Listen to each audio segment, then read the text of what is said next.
जय हिंद दोस्तों। आज हम समबाहु त्रिभुज क्या होता है, इससे सवाल कैसे आते हैं, इसके बारे में आपको चर्चा करेंगे, बताएंगे। देखिए, समबाहु त्रिभुज को पहले समझेंगे क्या होता है। तीन भुजाओं से घिरी ऐसी आकृति जिसके तीनों भुजाएं बराबर हो और प्रत्येक कोण 60 अंश के हो, उसे हम समबाहु त्रिभुज कहते हैं। क्यों? क्योंकि त्रिभुज के तीनों कोणों का योगफल कितना होता है 180 डिग्री। यहाँ पे तीनों भुजाएं बराबर होने के कारण तीनों कोण का जो वैल्यू होगा वो बराबर होगा।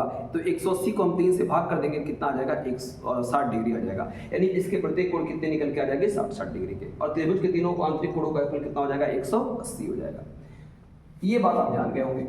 अगर मैं इस समबाहु त्रिभुज की परिमाप की बात करते हैं, परिमाप क्या होगा इसका, पेरीमीटर क्या होगा, तो परिमाप होगा इसके भुजा की जो लंबाई है उसका योग कर लेंगे तो ए कितना हो जाएगा 3a। इसका परिमाप कितना होता है 3a, या आप समझ सकते हैं 3 गुणे, दोनों बात वही हुआ 3 या 3 गुणे।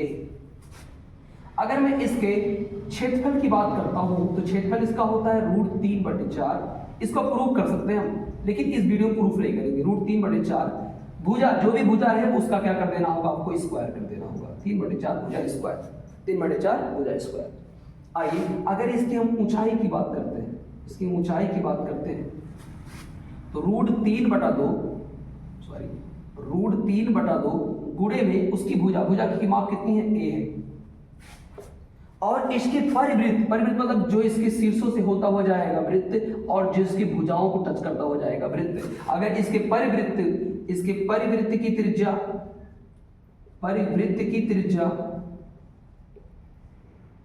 और अंतःवृत्त की त्रिज्या की अगर बात करता हूं, अंतःवृत्त की त्रिज्या, याद रखिएगा, अगर परिवृत्त की त्रिज्या 2 होगी तो अंतःवृत्त की त्रिज्या 1 होगी। अनुपात बहुत बार एग्जाम में पूछ लिया है कि समबाहु त्रिभुज के परिवृत्त की त्रिज्या और अंतःवृत्त की त्रिज्या का अनुपात क्या होता है, 2:1 का होता है। ये बात मुझे लगता है आपको आ गया होगा। और अगर कभी एग्जाम में परिवृत्त का क्षेत्रफल और अंतःवृत्त का क्षेत्रफल पूछ लेगा तो याद रखिएगा πr² होता है, तो परिवृत्त को कैपिटल R से डिनोट करते हैं और अंतःवृत्त की त्रिज्या को स्मॉल r से। परिवृत्त को कैपिटल R और अंतःवृत्त को स्मॉल r से, यानी कितना हो जाएगा 2:1। आप हिंदी में समझ लीजिए। अगर मैं परिवृत्त का क्षेत्रफल मतलब πr² की बात करता हूं और अंतःवृत्त का क्षेत्रफल πr² की बात करता हूं, तो पाई इसका त्रिज्या कितना है 2 का स्क्वायर, इसका त्रिज्या कितना होगा पाई 1 का स्क्वायर, पाई से पाई कट जाएगा, 2 का स्क्वायर कितना हो जाएगा 4, 1 का स्क्वायर कितना हो जाएगा 1। यानी आपको जो भी इसके मेन कॉन्सेप्ट होते हैं मैं इसको रख दिया हूँ, ये बार बोल दे रहा हूँ। तीन भुजाओं से घिरी ऐसी आकृति जिसकी तीनों भुजाएं बराबर हो और प्रत्येक कोण 60 डिग्री के हो, उसे समबाहु त्रिभुज कहते हैं। समबाहु त्रिभुज का परिमाप 3 गुणे भुजा होता है। समबाहु त्रिभुज का क्षेत्रफल √3/4 भुजा स्क्वायर होता है। समबाहु त्रिभुज की ऊंचाई √3/2 गुणे भुजा होता है। समबाहु त्रिभुज की परिवृत्त की त्रिज्या, जो इसकी त्रिज्या होगी रेडियस होगी, और उसके अंतःवृत्त की त्रिज्या जो भुजाओं को टच करती जाएगी। अगर मैं आपको बात करता हूँ, यही मैं पूछ रहा हूँ, अगर इसकी त्रिज्या की बात करता हूँ, जो इसकी रेडियस की बात करता हूँ, तो वो कितना होगा, इसकी बात मैं कर रहा हूँ। अगर मैं इस रेडियस की बात करता हूँ तो इस रेडियस और इसकी त्रिज्या अंत त्रिज्या की बात करता हूँ, तो याद रखिएगा आपको समझना होगा कि इसका अनुपात 2:1 होता है। और इस क्षेत्रफल की बात करूंगा तो 4:1 हो जाएगा। आइए एक सवाल से हम इस बात को स्पष्ट कर लेते हैं। एक सवाल लेंगे, वहां से हम आपको समझा देंगे कि हम इसके बारे में क्या आपको बताना चाह रहे थे। जैसे मैंने कहा, एक समबाहु त्रिभुज है जिसकी भुजा की लंबाई 60 सेंटीमीटर है। सभी भुजाएं बराबर होंगी तो इसके प्रत्येक कोण कितने होंगे भी 60 के हो जाएंगे, क्योंकि भुजा बराबर तो कोण बराबर। और त्रिभुज के तीनों कोणों का कोण कितना होता है 180 डिग्री होता है। तो अगर मैं इसके परिमाप को हम पेरीमीटर p से डिनोट करते हैं, परिमाप की बात करेंगे तो 3 × 60 कर देंगे, क्योंकि सब बराबर होंगे। 60 कितना हो जाएगा 180, यानी 3 × 60 बराबर कितना हो जाएगा 180। एक परिमाप आ गया।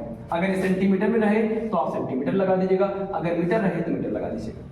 अगर मैं इसके क्षेत्रफल को हम एरिया से डिनोट करते हैं, एरिया की बात करेंगे तो फार्मूला आपको दिए हैं √3/4 भुजा स्क्वायर, भुजा का मान कितना है 60, लिख देंगे 60 × 60 सेंटीमीटर स्क्वायर हो जाएगा। 4 से काट देंगे कितनी बार, 15 बार, 15 को 6 से गुणा कर देंगे, 15 छक्का 90, 900√3 सेंटीमीटर स्क्वायर। मुझे लगता है आपको आ गया होगा अच्छी तरीके से, ठीक है। अब बात करते हैं इसकी हाइट की, इसकी ऊंचाई की बात करते हैं। तो इसकी ऊंचाई होती है √3/2 गुणे में भुजा, भुजा का मान कितना है 60 सेंटीमीटर है, तो 2 से 1 कट जाएगा कितनी बार, 30 टाइम, तो ये हो जाएगा 30√3 सेंटीमीटर।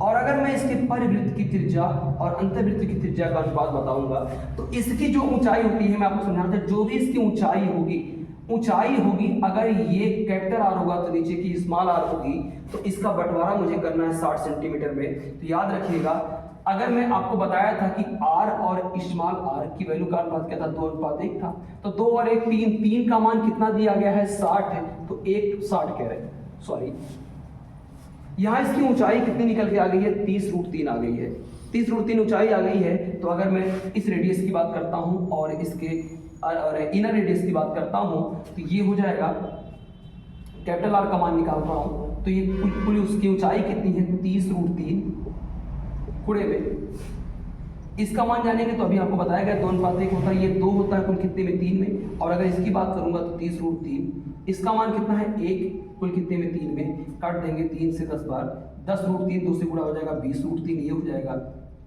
3 से 1 कट जाएगा 10 बार, 10√3 हो जाएगा। दोनों को जोड़ेंगे 30√3 10√3 कुल कितना हो जाएगा 30√3 सेंटीमीटर हो जाएगा। मुझे लगता है आपको आ गया होगा।